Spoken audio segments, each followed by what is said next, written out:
Hello बच्चों, आज हम स्टार्ट कर रहे हैं फिजिक्स का थर्मोडायनेमिक्स।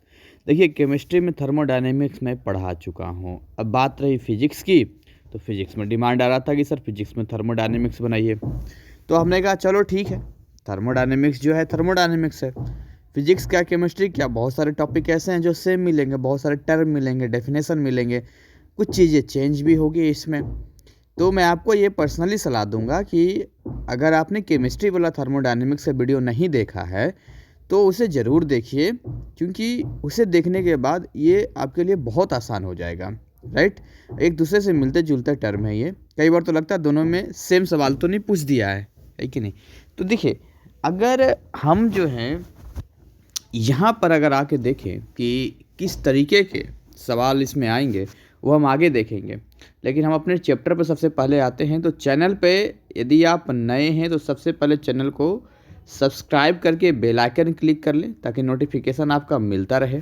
और कोई डाउट हो तो कमेंट सेक्शन में बता सकते हैं। देखिए, थर्मोडायनेमिक का मतलब जो है, मैं आपको फिर से वही समझाऊं जो मैं अब तक मैं जो नॉलेज वही तो बताऊंगा आपको, अलग थोड़ी बताऊंगा। तो what I want to tell you that thermo का मतलब होता क्या है। पहले इस वर्ड का मतलब समझते हैं, what you mean by thermo. देखिए, जब हम बात करते हैं थर्मो मतलब हीट होता है। थर्मो मतलब क्या होता है? थर्मो मतलब होता है heat. This mean what, this is heat, right. और डायनेमिक्स का मतलब क्या होता है? When I told you about dynamics, तो डायनेमिक्स का मतलब मूवमेंट होता है, यानी मूव होता है। यहाँ पर डायनेमिक मतलब मूवमेंट होता है। यहाँ पर मोशन बोल सकते हैं, मोशन है, यानी कि कहीं ना कहीं हीट का मूवमेंट है। अब हीट का मूवमेंट होता कैसे है? तो if we show the movement of heat बच्चों, देखो मैं हिंदी में भी बोलता हूँ, कई सारे बोलते हैं सर हिंदी मीडियम में क्यों नहीं बनाते हैं। अरे भाई, आप मुझे एक बात बताइए, अब मैं हिंदी मीडियम के लिए अलग से कहाँ बनाऊँ मैं? हिंदी मीडियम मैंने खुद पढ़ा ही नहीं किया है, तो मैं हिंदी में कहाँ सबको बना दूंगा। खैर नहीं पे, देखिए, तो अगर मूवमेंट ऑफ हीट की हम लोग बात करें यहाँ पे, तो जैसे कि आप सपोज कीजिए यहाँ पर आप खड़े हैं, राइट, यहाँ पर आप खड़े हैं और अपने हाथ में जो है आपने क्या ले रखा है, एक इस तरीके का, एक कोई इस तरीके का रॉड ले रखा है। समझिए, एक रॉड आपने पकड़ रखा है हाथ में इस तरीके का। अब देखिए, ध्यान से देखिएगा, जो रॉड आपने पकड़ा है, इस रॉड के नीचे जो है यहाँ पर मान के चलिए हीट है, यहाँ पर आग जल रही है, यहाँ पर हीट है, आग जल रही है। ठीक है, यहाँ हीट इसको मिल रहा है इसको। तो होगा क्या यहाँ पे मूवमेंट, अगर मूवमेंट की हम बात करें, ये वाला हीट इसको ट्रांसफ़र करेगा, यहाँ पर हीट आएगा और यहाँ से ये मूव कर कर करके करके करके आपके हाथ तक आएगा और आप कहेंगे अरे बाबा, ये तो बहुत हाथ जल गया हमारा। तो देखिए, यहाँ पर क्या हुआ, हीट का मूवमेंट हुआ है और यही हम इसमें पढ़ेंगे। क्या सिस्टम होता है, क्या सराउंडिंग होता है, ये सारी चीज़ें हम पढ़ेंगे इसमें। सो डोंट वरी, थर्मोडायनेमिक्स का इंट्रोडक्शन वही है जो केमिस्ट्री में होता है। तो कहीं ना कहीं यहाँ पर किसकी टर्म हो रहा है? हीट एनर्जी का यहाँ पर हो रहा है, राइट। सो आगे हम लोग बात करते हैं जरा, नेक्स्ट हम लोग देखते हैं। तो यदि हम नेक्स्ट आ जाएं, तो नेक्स्ट में ये बोल रहा है, इसके बाद आप ये सब सीख लेंगे। चलिए, ये सब तो सिखा ही दूंगा मैं। और यहाँ पर सबसे पहले बात करते हैं concept of heat and temperature. देखिए, यहाँ पर जो आपको समझना पड़ेगा, यहाँ पर क्या समझना पड़ेगा कि भाई यहाँ पर जो कंसेप्ट हीट का है, हीट का क्या कंसेप्ट है।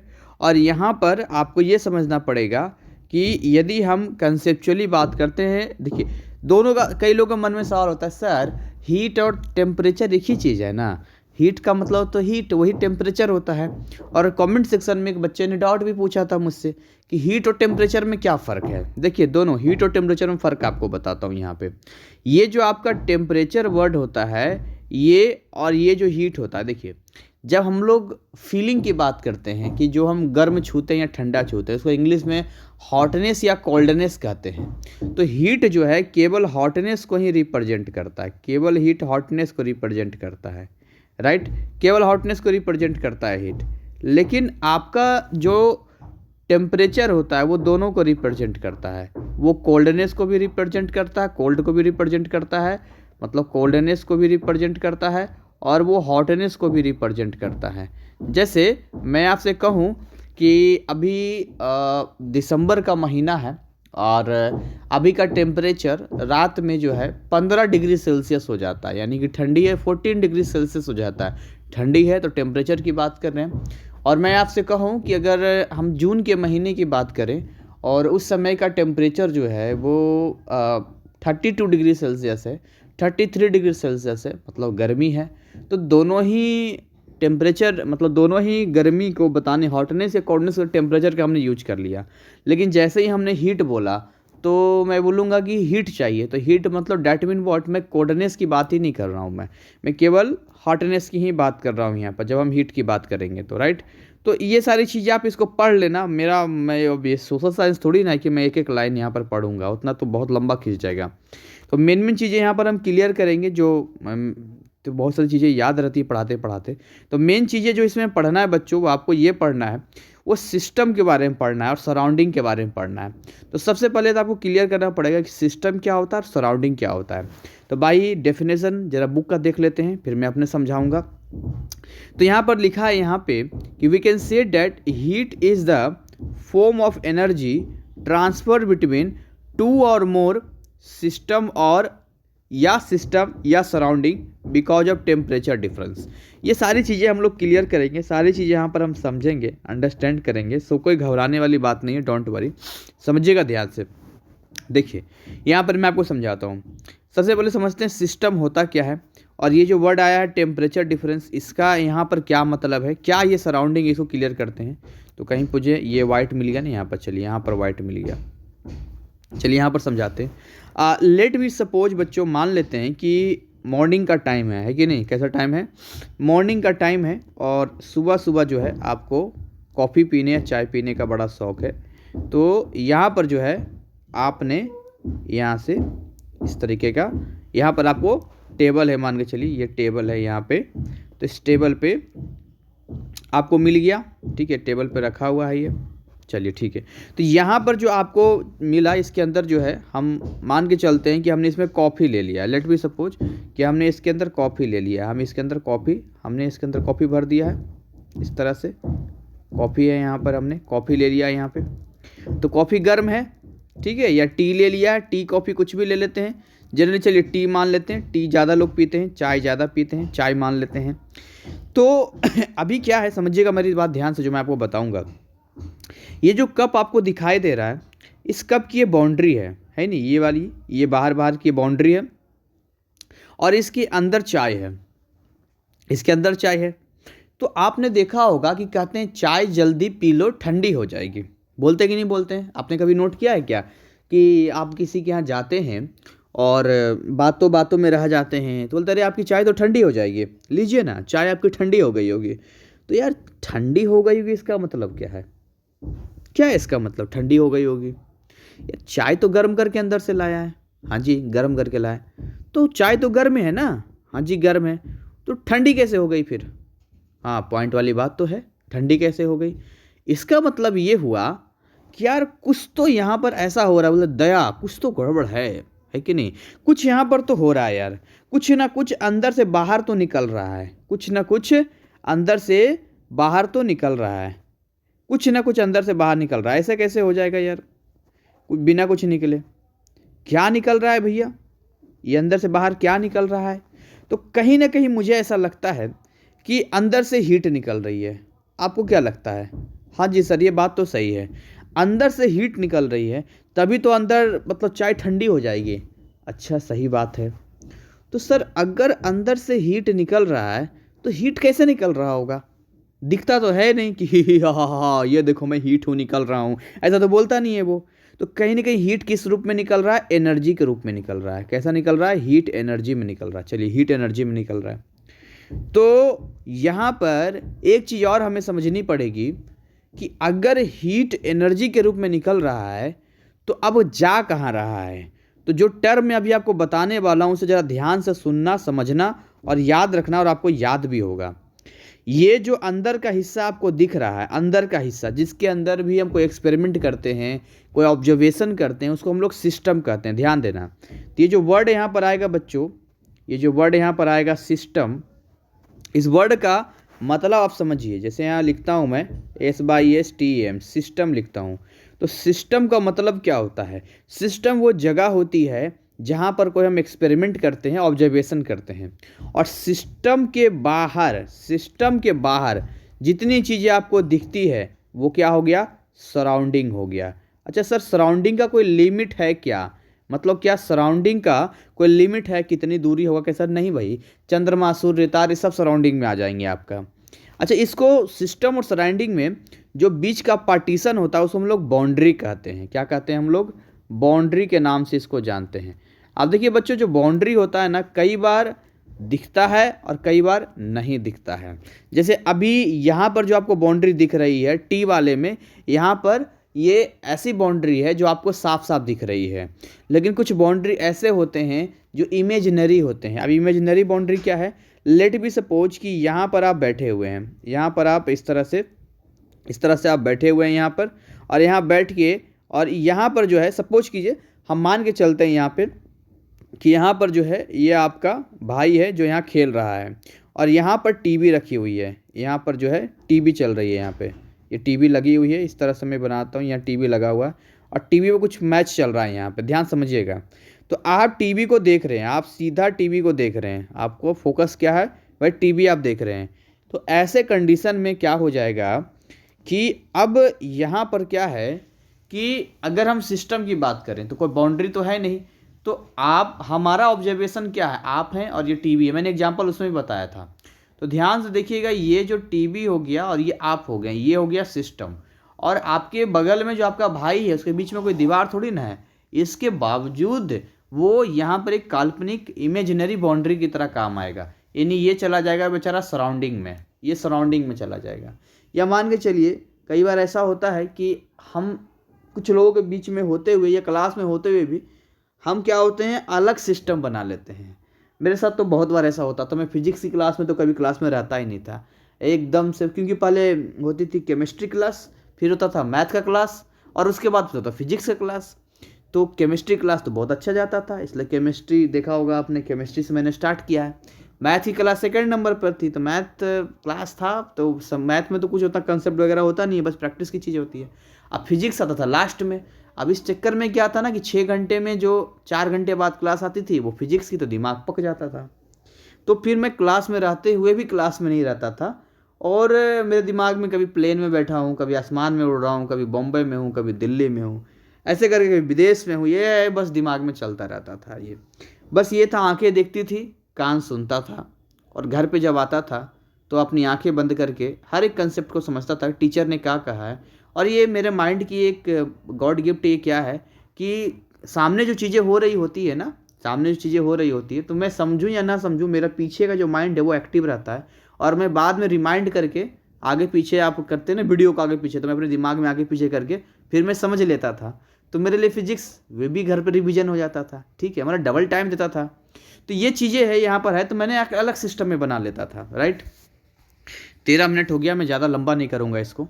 तो आई होप आपको सिस्टम, सराउंडिंग और बाउंड्री सब समझ में आ गया होगा। एक वर्ड और हम लोग आपको समझा देते हैं, जो वर्ड यहाँ पर लिखा हुआ है वो वर्ड यहाँ पर बच्चों ये दिया है, टेम्परेचर डिफरेंस क्या है। तो what do you mean by temperature difference? देखिए, जहाँ भी टेम्परेचर डिफरेंस होगा वहीं पर हीट का मूवमेंट होगा, और आपको हमेशा ध्यान देना है कि हीट का मूवमेंट जो है वो ऑलवेज किधर जाएगा, हायर हीट से लोअर हीट में जाएगा, यानी हॉट से कोल्ड में जाएगा, हॉट बॉडी से कोल्ड बॉडी में जाएगा। जैसे आपने कभी देखा है क्या कि कोई होता है ना गर्मी के दिनों में, एकदम से मान के चलिए आपका भाई जो है बैठा हुआ है बेचारा रजाई ओढ़ कर, और आप उधर से वॉशरूम से आए, आपका पैर ठंडा, उसके पैर में टच कर दिया तो वो कहता है अरे भैया क्या कर रहे हो? तो वो क्या कर रहे हैं आप, उसके हीट को आप ले रहे हैं ना। तो हमेशा जिसके पास धन होगा वही तो पैसा देगा, समझिए। तो हमेशा जो है हीट का जो मोमेंट है, देखिए ये अंदर हॉट है भाई, ये हॉट है ना, ये क्या है, ये हॉट है अंदर में, तो हॉट से कोल्ड में जाएगा, बाहर में तो कोल्ड हो गया ना एक तरह से, उससे तो कम ही यहाँ पर है। अगर आप डिफरेंस की बात करते हैं, मैं if talking about the difference, the heat difference की बात करते हैं, तो यहाँ पर तो डिफरेंस आ गया ना। हो सकता है कि बाहर का जो टेम्परेचर है, जिस कमरे में आप बैठे हैं चाय पीने के लिए, हो सकता है कि वो नॉर्मल टेम्परेचर हो, जैसे हो सकता है वो 22 डिग्री सेल्सियस हो, let be suppose 22 degree Celsius हो, और चाय का जो टेम्परेचर है अंदर का, लेट बी सपोज कि खौला कर लाते हैं, तो मान के चलता हूँ मैं 70 डिग्री सेल्सियस है नहीं, 70 डिग्री सेल्सियस है। तो 70 और 22 में डिफरेंस है कि नहीं डिफरेंस है, बताइए? क्योंकि अगर अंदर 22 डिग्री सेल्सियस है और इसमें भी 22 डिग्री सेल्सियस होगा, तो फिर हीट का फ्लो नहीं होगा, ध्यान दीजिएगा। हमेशा टेम्परेचर डिफरेंस होगा तो हो जाएगा। क्लियर हो रहा है यहाँ पे? तो ये जो चीज़ें मैंने आपको क्लियर किया, ऐसा हुआ आपने देखा होगा अपने मोबाइल को गैस के नज़दीक रख देते हैं, मोबाइल गर्म हो जाता है, मतलब गैस जल रही थी, उसका टेम्परेचर ज़्यादा था। अब मोबाइल का तो नहीं था, लेकिन मोबाइल चूंकि उससे कम है ना, तो उसने हीट को ले लिया यहाँ पर। तो यही सारी चीज़ें हैं, आगे हम लोग देखते हैं। तो यहाँ पर जो है ये सिस्टम डिफरेंस सब चीज़ बता दिया। चलिए यहाँ पर कुछ चीज़ें और है जिसको हम देख लेते हैं थोड़ा सा, ठीक है। यहाँ पर ये लिखा है कि आखिर सिस्टम में हीट आता कहाँ से है, एक सवाल है ये, भैया सिस्टम में हीट कहाँ से आता है, एक ये सवाल हो गया। तो एक वर्ड लिखा है मैकेनिकल मोशन है, यहाँ पर क्या है, मैकेनिकल मोशन है। अब मैकेनिकल मोशन क्या होता है, मैकेनिकल मोशन का मतलब होता है kinetic energy plus potential energy. आप कहेंगे सर काइनेटिक एनर्जी जानता हूँ, जो मोशन की वजह से होता है वो काइनेटिक एनर्जी, वेरी गुड। और पोटेंशियल एनर्जी सर वो होता है जो इनके एटम्स, इनके मॉलिक्यूल्स में मूवमेंट होता है उनकी वजह से होता है, वेरी गुड, स्ट्रक्चर की वजह से है। तो बस बच्चों इन्हीं दोनों को मिला देंगे तो मैकेनिकल एनर्जी हो जाती है, मैकेनिकल मोशन हो जाता है। चाय आपने गर्म किया ना, तो आपने हीट दिया नीचे से, तो इनके जो क्या हो गया, इनके जो पार्टिकल्स से मूव करने लगे, काइनेटिक एनर्जी आ गई ना इनके अंदर, और स्ट्रक्चर में चेंज हुआ, स्टेट में चेंज हुआ, और भी चीज़ों में चेंज हुआ, इनके बॉन्डिंग में चेंज हुआ, तो पोटेंशियल एनर्जी हुआ। तो इनके मूवमेंट की वजह से जो है इनके हीट जनरेट होता है। आप ऐसे समझिए ना कि जैसे कि आप नॉर्मल जनवरी के महीने की मैं बात करता हूँ, बहुत ठंडी लगती है, हु करते रहते हैं, लेकिन अगर वही कोई वर्किंग हो, दौड़ रहा हो, चल रहा हो, तो वही जैकेट आपको इतनी गर्मी दे देती है, इतनी गर्मी आपको लगने लग जाती है, फिर आप कहते हैं कि यार बहुत गर्मी लग रही है। क्यों? क्योंकि आपने क्या कर दिया, मैकेनिकल वर्क कर दिया, मतलब आपने दौड़ना, चलना, भागना शुरू कर दिया। तो सुबह सुबह का मौसम जॉगिंग करते हैं लोग, मॉर्निंग के टाइम में, उतनी मॉर्निंग में हम रजाई में होते हैं, हमें इतनी ठंड लगती घर के अंदर, और लोग पार्क में दौड़ते हैं और पसीने पसीने हो जाते हैं। और ऐसा भी होता है कि हैवी जैकेट को हटाना पड़ता है, उतनी इतनी गर्मी आ जाती है। कैसे भाई, बाहर का टेम्परेचर तो और ठंड होना चाहिए, बिल्कुल ठंड होना चाहिए। अगर आप नॉर्मल कोई बैठ जाए रोड पे जाके, सिकुड़ जाएगा वो, लेकिन दौड़ना शुरू कर दे, भागना शुरू कर दे, गर्मी आ जाएगी उसके अंदर। तो जब आप मूवमेंट करते हैं, मैकेनिकल वर्क करते हैं, तो वहाँ पर जो है हीट जनरेट होगा, यहाँ पर कोई बड़ी बात नहीं है। तो लिखा है mechanical motion of molecules making up system is associated with heat. चलिए नेक्स्ट यहाँ लिखा है कि हीट का जो यहाँ पर यूनिट लिया जा रहा है वो कैलोरी लिया जा रहा है। देखिए कैलोरी लिया जा रहा है, और एक कैलोरी को इन्होंने कैसे डिफाइंड किया है, तो इन्होंने लिखा है कि 1 calorie is defined as the quantity of heat energy required to raise the temperature of 1 gram of water from 14.5 degree Celsius to 15.5 degree Celsius. It is denoted as CAL, calorie को cal से दिखाते हैं। यानी कि आप ऐसा समझिए कि अगर 1 ग्राम वाटर हम लोग लेते हैं, 1 ग्राम वाटर लेते हैं, मान के चलिए इसके अंदर हम 1 ग्राम, इस तरह से 1 ग्राम वाटर लेते हैं, इसके अंदर 1 ग्राम हमने वाटर ले लिया, राइट। और इसका टेम्परेचर हमें कितना बढ़ाना, 1 ग्राम वाटर का 1 डिग्री सेल्सियस बढ़ाना, 1 डिग्री सेल्सियस। तो इसको बढ़ाने में, 1 डिग्री सेल्सियस बढ़ाने में जो हीट एनर्जी हमें देनी पड़ेगी, वही कैलोरी को हम लोग डिफाइंड करते हैं यहाँ पे। अच्छा, ये अब अपने खुद से भी कर सकते हैं। अपने ना, आप अपने कपड़े को या अपने स्किन को रब करते हैं, अपने हथेली को रब करते हैं, रगड़ते हैं बहुत तेज़ी से, या नॉर्मल कंटिन्यू रगड़ते हैं, तो वहाँ एक ऑटोमेटिक हीट जनरेट हो जाता है। तो मैकेनिकल वर्क आप कहीं भी कर सकते हैं। आप ठंडी में लगते हैं, हो ऐसे करते करते हथेलियों को रगड़ते हैं, क्यों भाई? क्योंकि ऐसा करने से आपने देखा किसी को ठंड लगती है तो उसके हथेली को रगड़ा जाता है ऐसे करके, क्यों? क्योंकि मैकेनिकल वर्क वहाँ पर हो रहा है। चलिए आगे हम लोग बात करते हैं। तो नेक्स्ट यहाँ पर देखिए लिख रखा है कि भाई किलो कैलोरी कैसा हो जाएगा, 10 की पावर 3 हो जाएगा, और क्या, और 1 कैलोरी में याद रखना है 4.18 जूल होता है, बस ये याद रखना है आपको।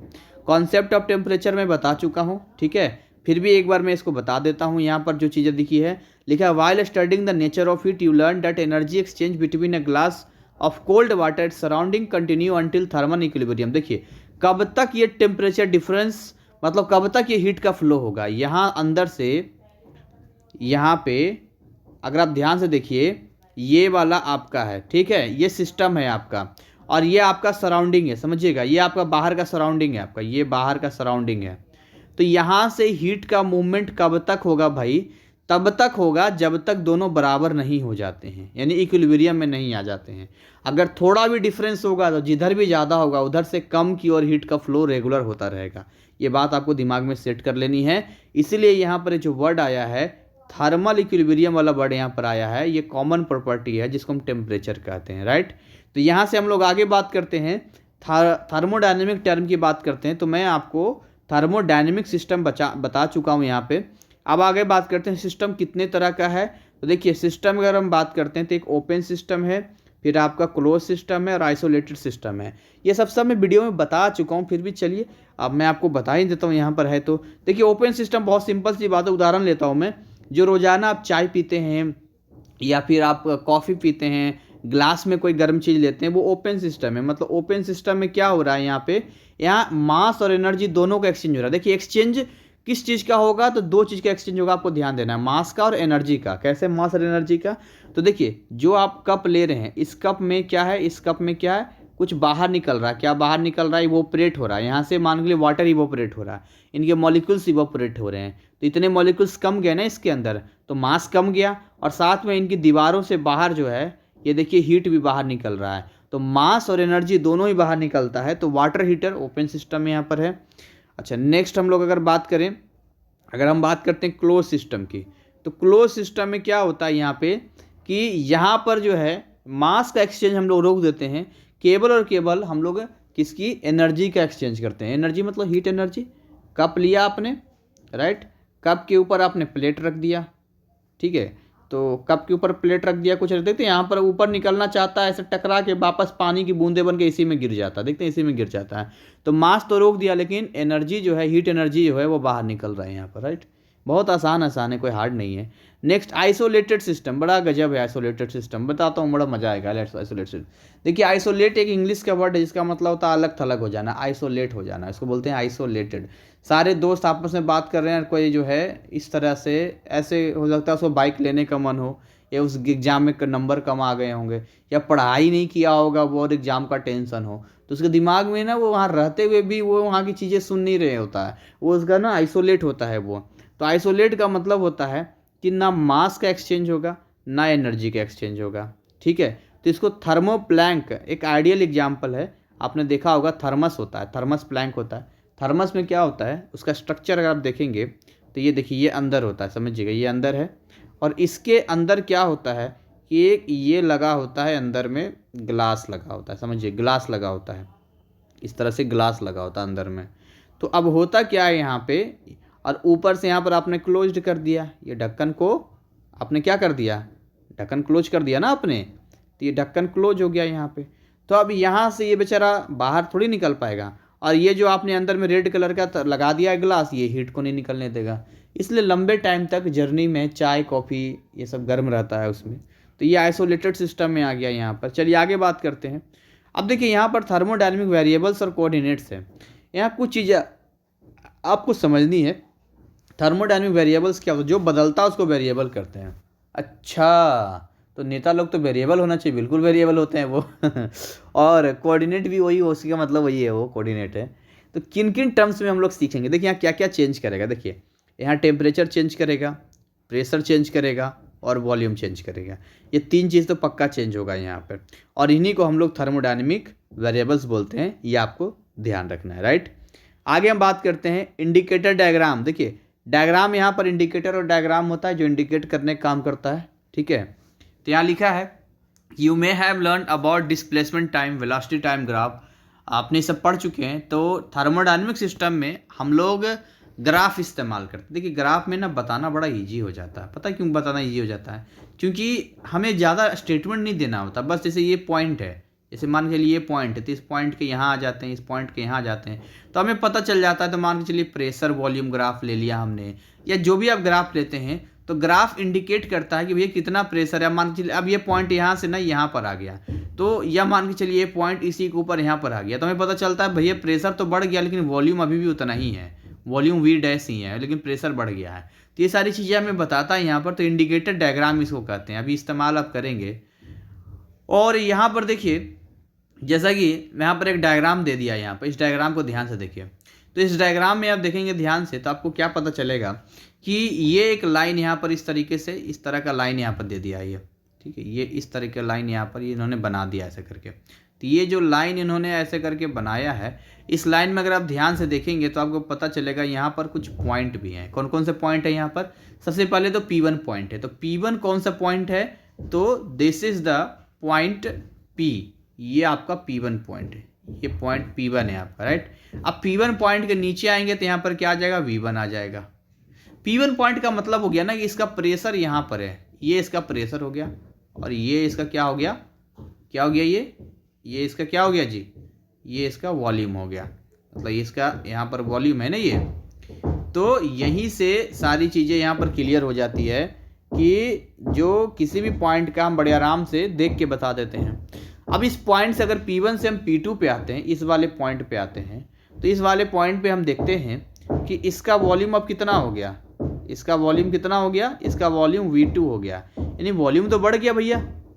वॉल्यूम तो V1 से V2 हो गया, हाँ जी वॉल्यूम तो बढ़ गया, लेकिन प्रेशर घट गया, क्योंकि इसका प्रेशर जो है, इसका प्रेशर तो है, इसका प्रेशर ये है और इसका प्रेशर ये है, तो प्रेशर तो ऊपर से नीचे आ गया। देख रहे हैं यहाँ प्रेशर में चेंज आ गया यहाँ पे। तो अगर आप यहाँ प्रेशर निकालेंगे तो कैसे निकालेंगे? P2 minus P1, P2 minus P1, इसको हम डेल्टा P कह सकते हैं। डेल्टा मतलब चेंज होता है फिजिक्स में। और वॉल्यूम को हम लोग क्या कह सकते हैं? वॉल्यूम को हम लोग क्या कह सकते हैं? तो वॉल्यूम को हम लोग बोल सकते हैं V2 माइनस V1, इसको हम डेल्टा V बोल सकते हैं। तो ये भैया निगेटिव में आएगा, ध्यान देना। निगेटिव क्यों होगा? क्योंकि हम कम से ज़्यादा घटा रहे हैं। P2 कम है, P1 ज़्यादा है, यहाँ पर कम रहा है, और ये पॉजिटिव में आएगा, ध्यान देना यहाँ पे, राइट। तो देखिए इस ग्राफ का अगर पूरा एरिया हमें निकालना है तो हमें यही नहीं पता है पूरा स्ट्रक्चर, तो हमने क्या किया, हमने बहुत इसको सिंप्लीफाई कर दिया। हमने देखिए बीच में एक स्ट्रिप पट्टी ले लिया, पट्टी को हम रेक्टेंगुलर हमने मान लिया और पट्टी की चौड़ाई पता कर ली। चौड़ाई हमें पता चला कि इसकी चौड़ाई जो है वो डेल्टा V है, क्योंकि V और C है, डेल्टा V है, छोटा सा चेंज है यहाँ पे। और हमने इसका लेंथ को प्रेशर के सामने डाल दिया, हमने बोला कि ये P है। हमने क्या बोला? पॉइंट P है यहाँ पर। चलिए कलर चेंज कर देता हूँ मैं। हमने बोला कि देखिए ये जो है ना, ये पॉइंट P है यहाँ पर, this is the point P। तो हमने इसको मल्टीप्लाई कर दिया, एरिया आ गया इसका, इस वाले का एरिया आ गया यहाँ पर, इसका एरिया आ गया। तो ऐसे ही अगर इसको इंटीग्रेट कर देंगे तो पूरे ग्राफ का एरिया हमें पता चल जाएगा, पूरे ग्राफ का एरिया पता चल जाएगा। सॉरी वो आगे नहीं जाना है, P1 से P2 तक इतना पूरा ये एरिया, ये पूरा पता चल जाएगा, ये वाला इस तरीके का ये पूरा पता चल जाएगा यहाँ पर। देखिए तो ये सारी चीज़ें हैं जो इंडिकेटर डायग्राम में दिया गया है यहाँ पे। देखिए यहाँ पर नेक्स्ट अगर हम ध्यान से बात करें तो वर्क को डिफाइन किया है। वर्क होता क्या? What do you mean by work? ध्यान से देखिए आपको एक चीज़ क्लियर होगा कि यहाँ पर लिखा PV डायग्राम में ये वर्क का डेफिनेशन है, यानी कि जब आप प्रेशर को और चेंज इन वॉल्यूम को मल्टीप्लाई करते हैं तो यहाँ पर आपको क्या आता है? यहाँ पर ये वाला टर्म आता है, यानी एरिया ऑफ शेडेड स्ट्रिप, यानी कि ABCD आ जाता है यहाँ पे। तो ये आपको समझना है यहाँ पर कि कैसे वर्क निकाला जाता है, और ये सारी चीज़ें शायद मैं उस वीडियो में भी बता चुका हूँ। सो नेक्स्ट हम लोग बात करते हैं, सारी चीज़ें हमने देख लिया यहाँ पे। आगे हम लोग बात करते हैं थर्मोडायनेमिक इक्विलिब्रियम के बारे में बात करते हैं। देखिए थर्मोडायनेमिक इक्विलिब्रियम क्या है, यहाँ पर दिया है कि imagine that a container filled with liquid. मान लीजिए उसमें चाय हो सकता है, पानी हो सकता है, कॉफ़ी हो सकता है, और इसका टेम्परेचर ये बोल रहा है भैया 60 डिग्री सेल्सियस है। अब इसको if it is left to itself, खुद को छोड़ दिया जाए, तो कॉमन एक्सपीरियंस है कि कुछ देर बाद आप देखेंगे कि liquid attains the room temperature. ये जो लिक्विड है ये ऑटोमेटिक रूम टेम्परेचर पे आ जाएगा। And we then say that water in the container has attained thermal equilibrium with the surrounding. Yes, thermal equilibrium में आ गया भाई। देखो यही चाय जब आप यहाँ पे समझिए ना, चाय या छोड़िए, दाल घर में बनता है, सब्जी घर में बनती है, चावल घर में बनता है, तो गर्मी के दिनों में क्या होता है कि ठंडा हो जाने के बावजूद भी हम उसे खा सकते हैं, लेकिन सर्दियों में इतना ठंडा हो जाता है कि फिर दांत में लगने लग जाता है, वो बहुत ठंड लगने जाता है। तो भाई हमने तो उतना ही टाइम के लिए गर्मियों में भी छोड़ा था और उतने टाइम के लिए सर्दियों में भी छोड़ा, क्योंकि रूम का टेम्परेचर सर्दियों में कम है तो थर्मल इक्विलिब्रियम में आ जाएगा। और थर्मल इक्विलिब्रियम का आने का मतलब है कि जो रूम टेम्परेचर है वही टेम्परेचर उसका कर देगा। अब क्योंकि सर्दियों में रूम टेम्परेचर कम है, इसी वजह से क्या हो गया, वो कम गया ना उसका, मतलब अपने बराबर कर लिया उसने। और गर्मियों में वैसे भी टेम्परेचर 30 डिग्री से ऊपर रहता है, तो वैसे भी खाना पीना 30 डिग्री से ऊपर ही मिलता है। तो सर्दियों में जो है गरम गरम चीज़ें हम लोग खाते हैं, जल्दी ठंडा हो जाता है। और गर्मियों में क्या होता है, लंबे वक्त के बाद होता है, या होता भी है तो उस तरह का नहीं होता है। तो ये सारी चीज़ें हैं। देखिए अभी हम लोग राजगीर में गर्म कुंड का झरना है, तो हम लोग ठंड के टाइम में सुबह सुबह 3-4 बजे ही निकल जाते थे और आराम से नहाते थे, क्योंकि बाहर का टेम्परेचर क्या है, कम है, बॉडी का टेम्परेचर मेंटेन करना है, तो अच्छा लगता था। लेकिन गर्मियों में नहीं जाते थे, है कि नहीं। तो गर्मियों में तो ऑलरेडी बाहर का टेम्परेचर ज़्यादा है, पानी भी गर्म, कौन नहाएगा। तो ये सारी चीज़ें यहाँ पर क्लियर हो गया। चलिए आगे हम लोग बात करते हैं। Thermal thermal thermal chemical equilibrium दिया यहाँ पे। कुछ चीज़ें यहाँ पर है जो मुझे ऐसा लगता है कि मुझे बताना चाहिए, तो मैं एक बार देख लेता हूँ। मैकेनिकल इक्विलिब्रियम, चलिए इसको समझते हैं थोड़ा सा। एक वर्ड आया है मैकेनिकल इक्विलिब्रियम, तो क्या होता है मैकेनिकल इक्विलिब्रियम। देखिए कहता है if within the system there are variation in pressure या elastic stress then parts of the system में अंडरगो सम चेंजेस। कुछ प्रेशर में चेंज करेंगे, इलास्टिक चेंज करेंगे तो कुछ चेंजेज आएगा। However this changes cease ultimately and no unbalance force will act on the system. तो हम ये कहते हैं अगर कोई अंदर में कोई फोर्स नहीं लगा तो बोलते हैं मैकेनिकल इक्विलिब्रियम है जी, कोई इसमें दिक्कत नहीं है।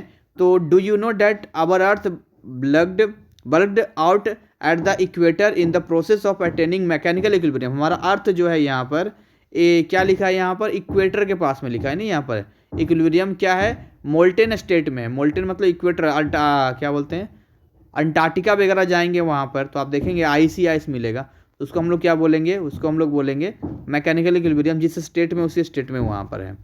नेक्स्ट बात करते हैं, यहाँ पे कुछ टर्म दिया है जिसको जानना जरूरी है। एक वर्ड आया है केमिकल इक्विलिब्रियम। तो केमिकल इक्विलिब्रियम क्या होता है, if A system has components which reacts chemically. अगर अंदर कुछ ऐसे कंपोनेंट्स है जो आपस में केमिकली रिएक्ट कर रहे हैं, तो कुछ देर बाद हम देखेंगे कि कुछ केमिकल रिएक्शन अंदर होना शुरू हो जाएगा। और इस चीज़ को जब केमिकल रिएक्शन पूरा हो जाएगा तो हम बोलेंगे कि देखो इसने केमिकल इक्विलिब्रियम अटेंड कर लिया, राइट। फिर नीचे लिखा है कि कलर में चेंज कर दूं, इन्हें लिखा है यहाँ पर कि a system which exhibit thermal, mechanical and chemical equilibrium is said to be thermodynamic equilibrium. तो देखिए तीनों का तीनों जब होगा, यानी कि आप देखिए थर्मल मतलब हीट के हिसाब से, मैकेनिकल वर्क के हिसाब से, और केमिकल रिएक्शन होना हो तो कुछ इक्विलिब्रियम, ये तीनों के तीनों जब साथ में होगा तब हम लोग क्या बोलेंगे, तब हम लोग बोलेंगे कि यहाँ पर जो है क्या अटेंड कर दिया इसने, थर्मोडायनेमिक इक्विलिब्रियम अटेंड कर दिया है। And the macroscopic properties of system in this state do not change with time. अगर माइक्रोस्कोपिक प्रॉपर्टी देखो, एक होता है माइक्रो, एक होता है मैक्रो। यहाँ मैक्रो है, ए लगा हुआ है यहाँ पे, तो बड़े लेवल पर जो है यहाँ प्रॉपर्टी जो चेंज होता है वो एकाएक अचानक चेंज नहीं हो जाता, उसके लिए टाइम लगता है यहाँ पे। चलिए कोई नहीं, वीडियो का लेंथ भी 32 मिनट का हो गया और हम तो अभी इसको हंसते हंसते ही पढ़ रहे हैं। आगे हम लोग बात करते हैं, यहाँ पर देखिए थर्मोडायनेमिक प्रोसेस के बारे में दिया है। अब क्या होता है थर्मोडायनेमिक प्रोसेस, वो थोड़ा समझते हैं। देखिए लिखा है यहाँ पर कि if any of the thermodynamic variable of system changes, जैसे आप टेम्परेचर चेंज कर लीजिए, प्रेशर चेंज कर लीजिए, वॉल्यूम चेंज कर लीजिए, तो while going from one equilibrium state to another the system is said to be execute the thermodynamic process. तब वो थर्मोडायनेमिक प्रोसेस में आ जाएगा थर्मोडायनेमिक प्रोसेस में। जैसे एक्सपेंशन क्या होता है, जैसे मान के चलिए, इसको समझते हैं, थोड़ा सा इसको क्लियर करते हैं।